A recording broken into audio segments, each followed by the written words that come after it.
uma boa noite, pessoal. Sejam todos bem-vindos à nossa quarta live.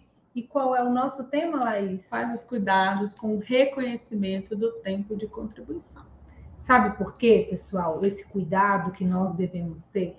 Porque depois que foi publicado o portal do INSS, aquela plataforma eletrônica de acesso pela internet, pelos smartphones, fica uma imagem ou uma falsa impressão de que tudo que está constando lá está fácil de se aposentar.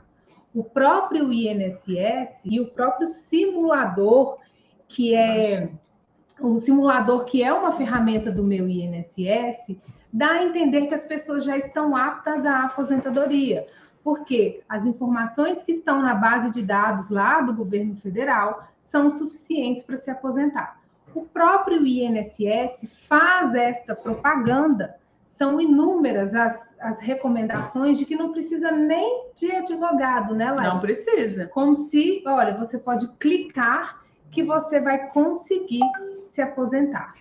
Mas existem situações perigosas que só os especialistas em direito previdenciário e pessoas que têm experiência e já passaram por isso podem entender as situações e recomendar outras formas de resolver isso.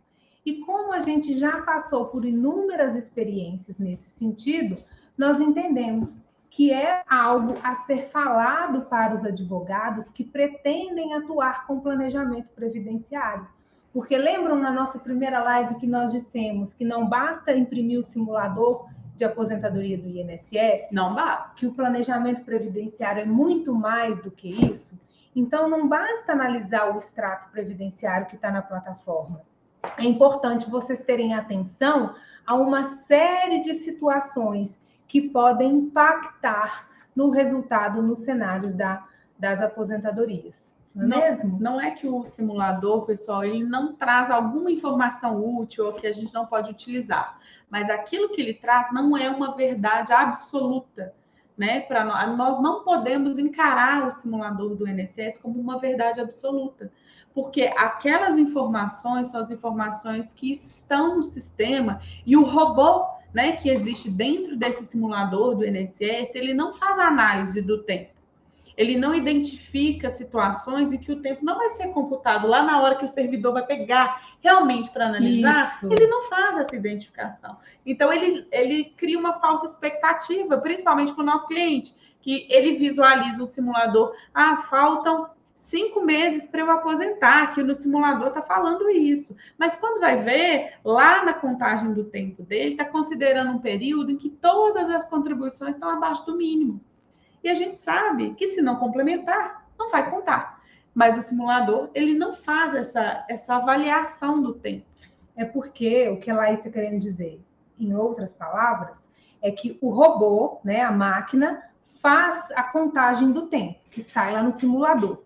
Mas quando o segurado ele faz o requerimento da aposentadoria, tem uma pessoa, um servidor responsável pela análise dos documentos. Então, ele vai pegar o extrato previdenciário, vai conferir com outras informações que constam em outros bancos de dados do governo federal, que pode juntar Receita Federal, que vai juntar Previdência Social, Sim. E pode validar um tempo de contribuição, como pode não validar um tempo de contribuição. Às vezes fez um pagamento em atraso e o INSS não valida aquele tempo. O segurado, então, quase tem um ataque do coração, porque ele pagou uma fortuna e esse tempo não foi convalidado. Então, a gente está aqui para poder falar desses assuntos, a importância dele, dessas situações e de como resolver. Tem alguns casos importantes, algumas situações que nós acreditamos que vai ficar de fácil compreensão para vocês e fica como uma referência para que os próximos vocês podem ligar o alerta e pensar, eu preciso olhar isso aqui antes e até melhor recomendar o meu cliente que está num processo de aposentadoria ou num processo de planejamento da aposentadoria. Você quer falar de algum exemplo? alguma situação? Eu acabei falando, né, sem querer, de um exemplo aqui, quando eu falei que a verdade não é uma verdade absoluta, né, o simulador do INSS, em períodos, por exemplo, em que as contribuições foram feitas abaixo do salário mínimo, né, sob um salário de contribuição inferior ao salário mínimo, a sua remuneração, você não vai computar esse período pura e simplesmente, né, desse jeito, como tempo de contribuição. Você não vai conseguir incluí-lo. Você tem soluções. Então, é o que a gente está falando aqui. Existe como identificar o problema? Existe. E é justamente isso que a gente está querendo falar. Quem antecipa o problema já sabe como resolver. E o recolhimento abaixo do salário mínimo é um. Então, quando você pega o extrato previdenciário do seu cliente, você identifica que os períodos eles estão abaixo do salário mínimo, o que vai acontecer? Olha, você vai precisar ou complementar esses salários abaixo do salário mínimo, ou se não, juntar as contribuições. E tem um mês que eu contribuí vários meses de abaixo do salário mínimo, eu posso agrupar essas contribuições. Ou eu posso buscar em um período em que a minha contribuição foi um pouco acima do salário e compensar em outro mês que foi abaixo do salário mínimo. Então, nós temos soluções, mas saber identificar isso antecipadamente vai fazer com que o advogado ele antecipe até, inclusive, o indeferimento. Nós tivemos um caso de um indeferimento por conta de contribuição de facultativo baixa renda, que não, a pessoa que fez a contribuição do facultativo baixa renda, ela não fez o cadastro no CadÚnico. Então, se ele não validou o cadastro no CadÚnico, aquelas contribuições elas não estão validadas no INSS. Aí o que vai acontecer? Esse tempo não vai ser considerado. Então, se você antecipa, você vê os indicadores no CNIS, você antecipa esse problema, você tem como orientar o seu cliente a fazer essas contribuições ou fazer esse acerto e seguir. Né? Então, vamos antecipar os problemas. Esses são um dos cuidados, né? Um dos cuidados que a gente tem nessa análise do tempo de contribuição. E vocês podem até se perguntar, mas é possível ter um mês de remuneração abaixo do salário mínimo? Sim, porque pode ser um período de contrato de trabalho que ele não persistiu por todos os dias do mês. Sim. Então, ele será pago proporcional ao empregado e, dessa forma, a contribuição previdenciária ela também será proporcional. Pode ser que um contribuinte individual prestou serviço a uma empresa e o valor foi abaixo do salário mínimo. A empresa, como ela é responsável pelo recolhimento da contribuição previdenciária, neste caso de prestadores de serviços, então ela vai pagar por RPA e aí vai deduzir o valor da contribuição previdenciária. Então, pode ser que aquele serviço que foi prestado, ele tenha sido abaixo do salário mínimo. Então, essas situações existem. Se é o caso de vocês, ou se é o caso de um cliente de vocês, se atentem a essas situações. Porque se você recebeu abaixo de um mínimo num determinado contrato e não completou em um outro contrato de trabalho, você mesmo pode fazer esta complementação através de uma guia própria do INSS à Receita Federal. Dentro da plataforma Meu INSS tem este serviço. Sim. Mas também, se tiver dúvida, você pode perguntar ao advogado ou à advogada de confiança, ao advogado que esteja fazendo o seu planejamento previdenciário, ou também ligar no 135 para solucionar essa situação. Mas é importante que se atente a essa complementação, senão não vai contar como tempo de contribuição. Isso é um momento que acontece muito isso, Ana, no início do ano, quando o salário mínimo muda, por exemplo. Então, com a mudança do salário mínimo, às vezes a gente ainda está com aquele salário mínimo antigo na cabeça, e na hora de preencher a guia, a gente preenche com o salário mínimo do ano anterior. Então, você precisa complementar, né, a guia do salário, mesmo que seja um salário mínimo, mas é um salário mínimo que já está desatualizado. Então, é muito comum você ver nos meses de janeiro e fevereiro essas contribuições abaixo do salário mínimo. Ou também porque o próprio sistema da Receita Federal não atualizou a tempo de fazer a contribuição na época, nos primeiros dias de janeiro, ou porque a lei que aumentou o salário mínimo, ela também demorou um pouco, então não houve esse casamento de informações. Então, é comum mesmo, nos anos anteriores, de terem o salário mínimo fixado no valor antigo e não no novo. E aí isso vem com um indicador no extrato previdenciário, que é uma indicação mesmo lá no mês, na competência, dizendo, olha, esse valor está abaixo do salário mínimo. Então, se você não puder complementar, você tem que ter um outro mês que esteja muito acima do salário mínimo para equilibrar esse valor e ele subir até o limite do salário mínimo. Então, é algo que precisa se atentar. Então, a pessoa que tem isso no seu extrato, ou o próprio advogado que identifica, isso vai fazer diferença no momento da aposentadoria.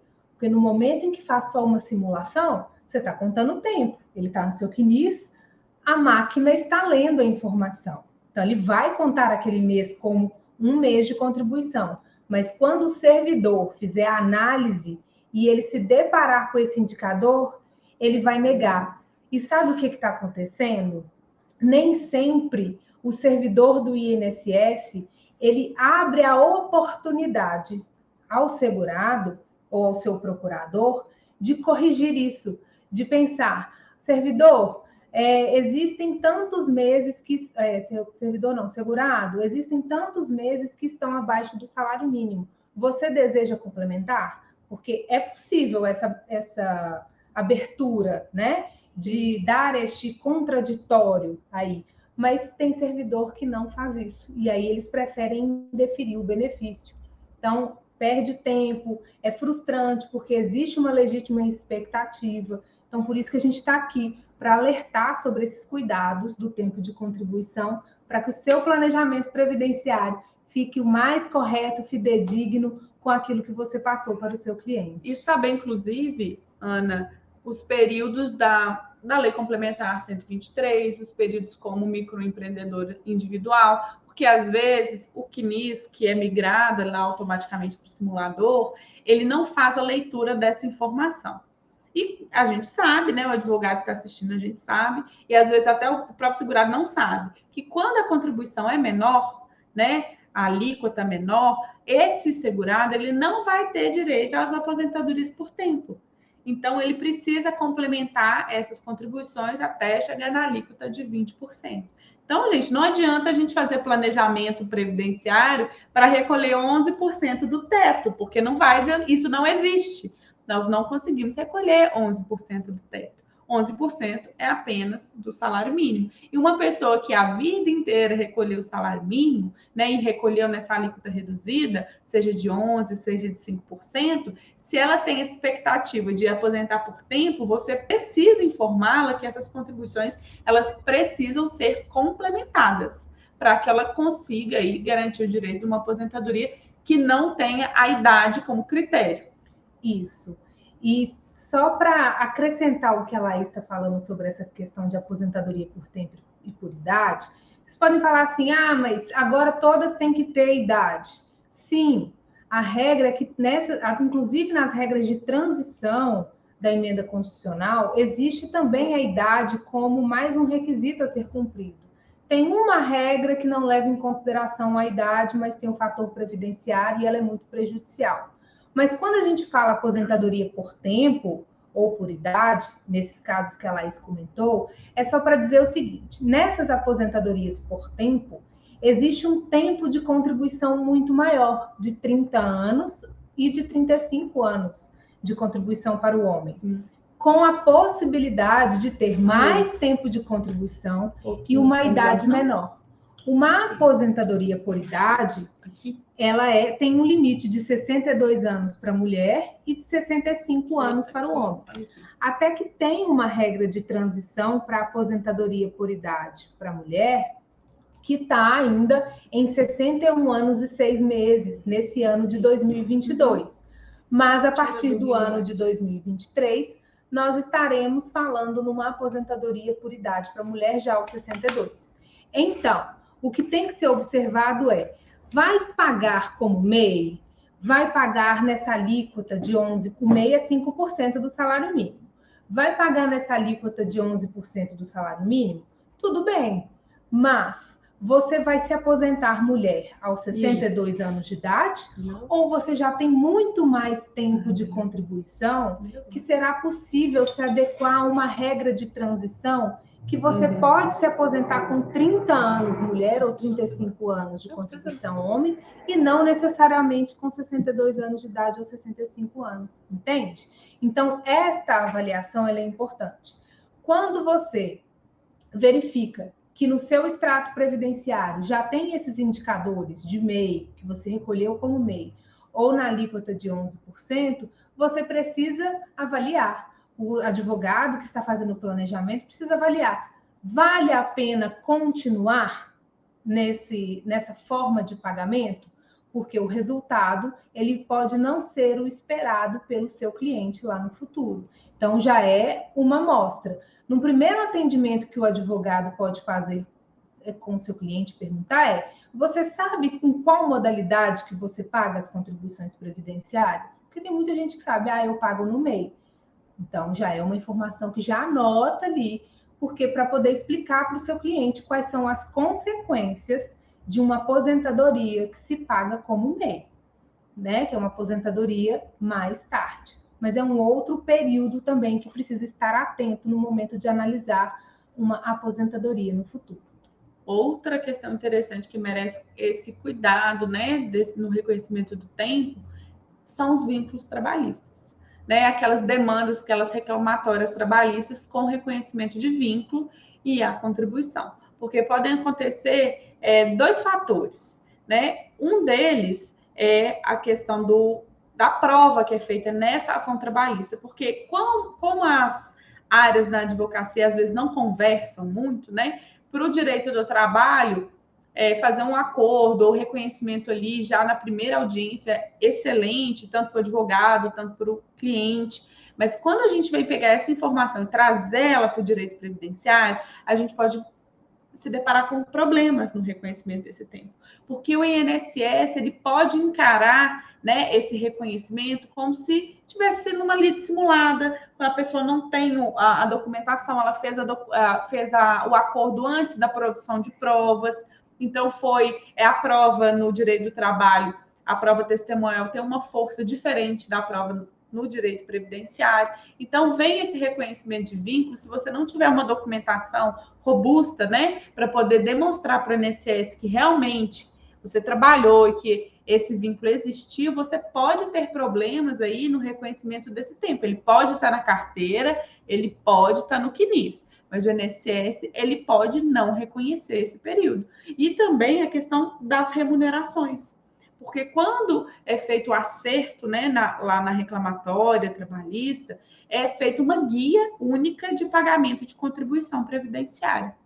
E o empregador, ao pagar essa guia única, esses valores eles não são migrados para o CNIS de forma desmembrada. Normalmente, ele é feito o acerto e o mês do acerto conta a contribuição desses meses todos cheios. Então, tem que tomar muito cuidado com isso, muito cuidado, porque isso impacta diretamente no cálculo do benefício do seu cliente. Supondo que foi um acordo do mês de janeiro de 2014 a dezembro de 2015. E aí, o acordo trabalhista ele foi feito no ano de 2018, em fevereiro de 2018. O que a Laís está dizendo é que pode ser que no extrato previdenciário, como a empresa pagou uma única guia, vai aparecer lá em fevereiro de 2018, R$50 mil. Quando, na verdade, era para ter aparecido de janeiro de 2014 até dezembro de 2015, mês a mês, as remunerações que fizeram parte desta única guia, porque não tem esse desmembramento. Então, esse cuidado ele precisa ser tomado pelo segurado que está analisando o seu extrato, pelo segurado que está numa lide trabalhista, num processo trabalhista. Então, tomar cuidado com essa documentação, guardar esses documentos. E do próprio advogado que litiga aí na Justiça do Trabalho, na hora de fazer seu acordo, de conferir o cumprimento, tomar esse cuidado na liquidação, que essas informações elas sejam migradas para o CNIS de forma desmembrada. para essa informação, quando essa pessoa for se aposentar, ela está lá. Porque é o que a Ana falou, a gente fala que paga 50 mil reais de uma vez. Vamos supor que ele está reconhecendo uma hora extra, ou às vezes a remuneração dele, uma equiparação salarial, isso, e ele recebe R$1.000 por mês durante um ano. Quando tem esse problema, né, das lides trabalhistas, e ele deveria, em vez de receber 1.000, ele receber 3.000, essa diferença de R$2.000 durante um ano é R$24 mil. Só que R$24 mil em um mês vai ser limitado ao teto, em um mês. E não vão ser 12 remunerações de R$3.000, que é o correto de acontecer. Então, prejudique muito o cálculo do seu cliente. Não levar essa informação, não migrar essa informação da maneira correta para o CNIS. O cálculo da aposentadoria. Exatamente. Né? Isso é muito importante também. E uma outra questão é o tempo de contribuição de outro regime previdenciário, que o tempo de contribuição, sim, do regime próprio.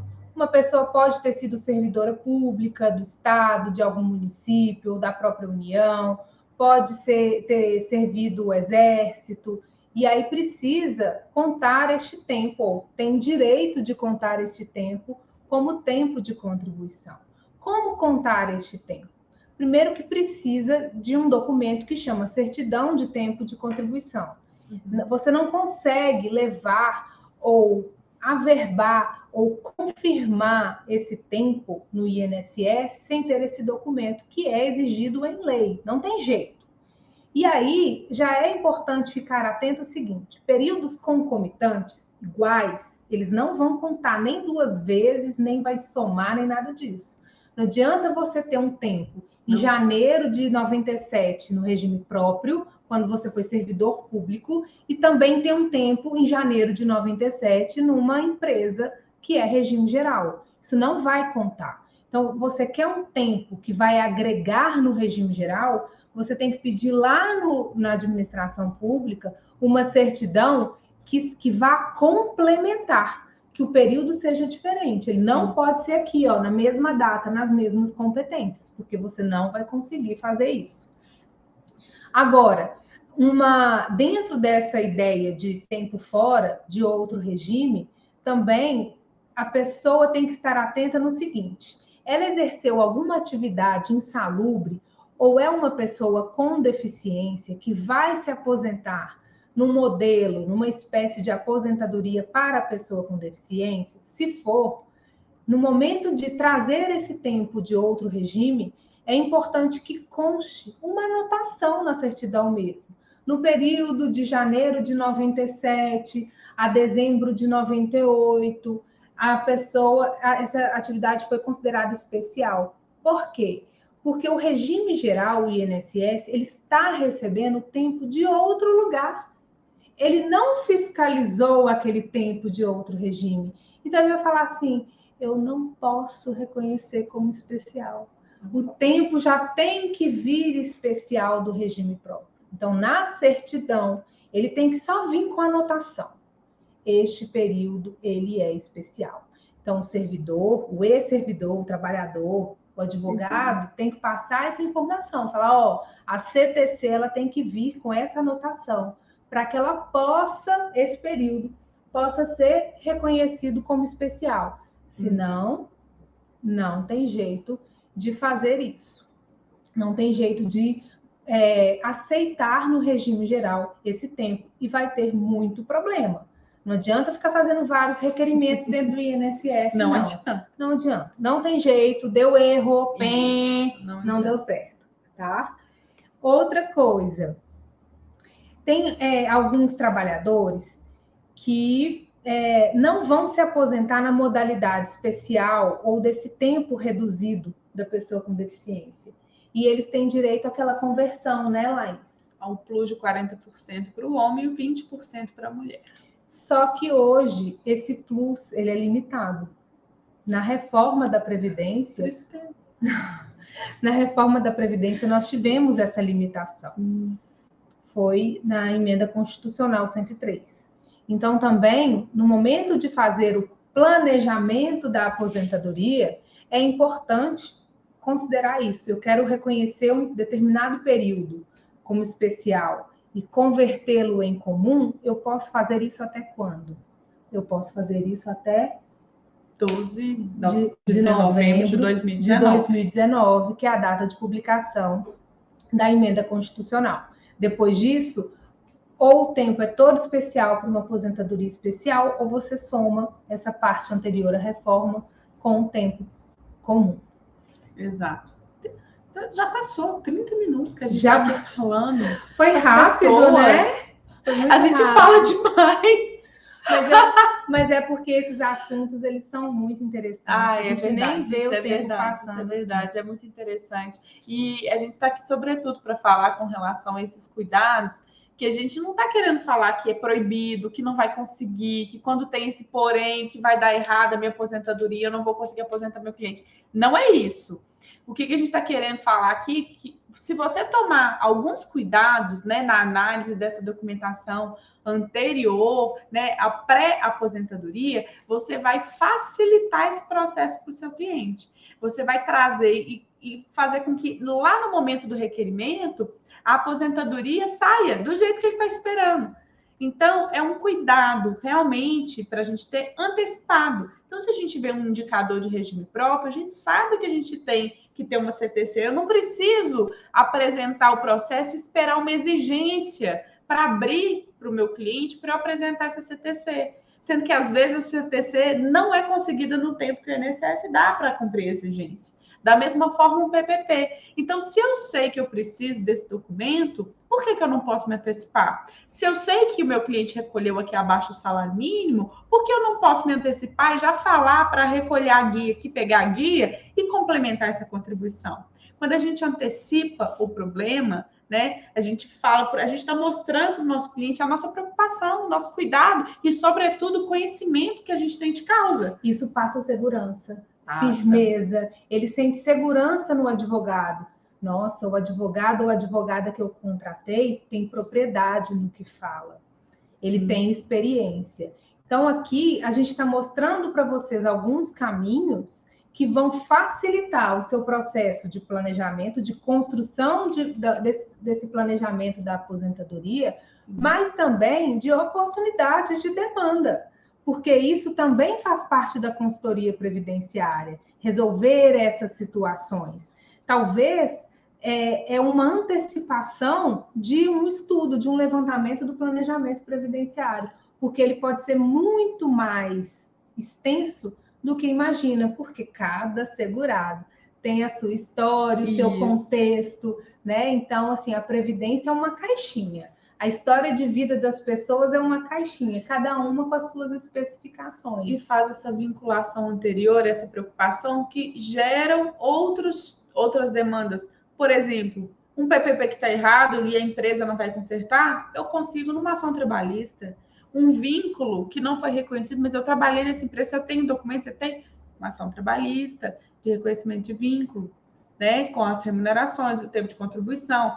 A própria CTC, não, eu fui servidor aqui, ó, cadê meu documento? Onde eu vou conseguir? Como conseguir? O que eu preciso? Isso tudo é trabalho.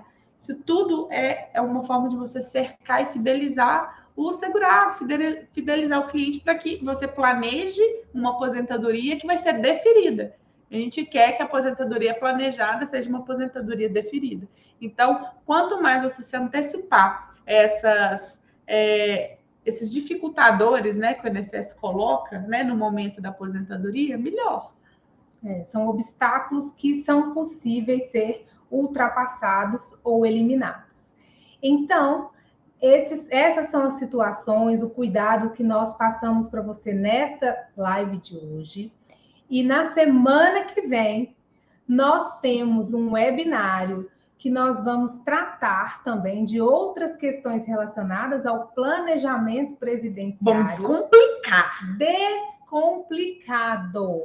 E eu tenho certeza que vocês vão entender. Vai ser um aulão super bacana, dinâmico, leve, do jeito que a gente gosta, com transparência. Direto. Passando conhecimento mesmo, aqui sem medo. Na verdade, é tirando o seu medo de dar start no planejamento previdenciário. É verdade. Porque o que a gente quer é encorajar vocês a serem os melhores planejadores previdenciários desse Brasil. Tem muita gente para aposentar, viu? Tem quê? muita gente que precisa de planejar a aposentadoria. Não é pouca gente, não. Todo mundo vai envelhecer, todo mundo vai aposentar. O mercado existe, a oportunidade está aí e nós estamos aqui para motivá-los a abraçar essa oportunidade. Então, dia 10. Dia 10, esteja conosco e conte conosco para você vencer. Tá bom? Obrigada a todos. Uma boa noite.